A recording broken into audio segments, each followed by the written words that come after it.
5 ರಾಜ್ಯಗಳ ವಿಧಾನಸಭಾ ಚುನಾವಣಾ ಫಲಿತಾಂಶ ದೇಶಾದ್ಯಂತ ರಾಜಕೀಯ ಚರ್ಚೆಗೆ ಗ್ರಾಸವಾಗಿದೆ. ವಿಶೇಷವಾಗಿ ತಮಿಳುನಾಡಿನಲ್ಲಿ ನಟ ವಿಜಯ್ ನೇತೃತ್ವದ ತಮಿಳಗ ವೆಟ್ರಿ ಕಳಗಂ ಮೊದಲ ಬಾರಿಗೆ 108 ಸ್ಥಾನಗಳನ್ನ ಗೆದ್ದು ಅಚ್ಚರಿ ಮೂಡಿಸಿದೆ.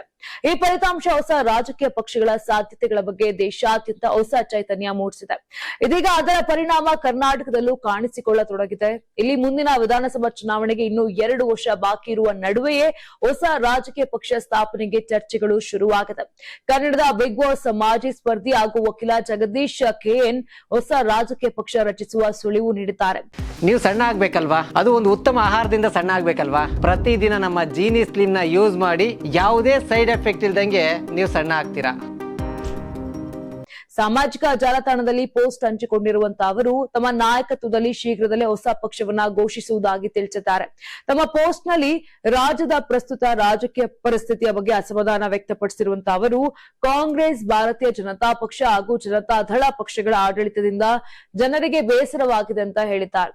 ಭ್ರಷ್ಟಾಚಾರ, ನಿರುದ್ಯೋಗ, ಬಡತನ ಹಾಗೂ ಬೆಲೆ ಏರಿಕೆ ಸಮಸ್ಯೆಗಳ ನಡುವೆ ಸಾಮಾನ್ಯ ಜನರ ಪರ ನಿಲ್ಲುವ ಹೊಸ ರಾಜಕೀಯ ಶಕ್ತಿ ಅಗತ್ಯವಿದೆ ಅಂತ ಅಭಿಪ್ರಾಯಪಟ್ಟಿದ್ದಾರೆ.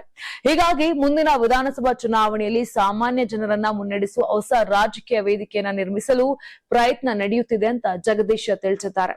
ಒಟ್ಟಿನಲ್ಲಿ ತಮಿಳುನಾಡಿನಲ್ಲಿ ವಿಜಯ್ ಅವರ ಟಿವಿಕೆ ಪಕ್ಷದ ಸಾಧನೆ ಪ್ರೇರಣೆಯಾಗಿ ಕರ್ನಾಟಕದಲ್ಲೂ ಹೊಸ ರಾಜಕೀಯ ಪರ್ಯಾಯದ ಚರ್ಚೆ ಶುರುವಾಗಿದೆ. ಆದ್ರೆ ಈ ಹೊಸ ಪ್ರಯತ್ನ ವಾಸ್ತವ ರಾಜಕೀಯದಲ್ಲಿ ಎಷ್ಟು ಪರಿಣಾಮ ಬೀರುತ್ತದೆ ಎಂಬುದನ್ನ ಮುಂದಿನ ದಿನಗಳು ತೀರ್ಮಾನಿಸಲಿವೆ.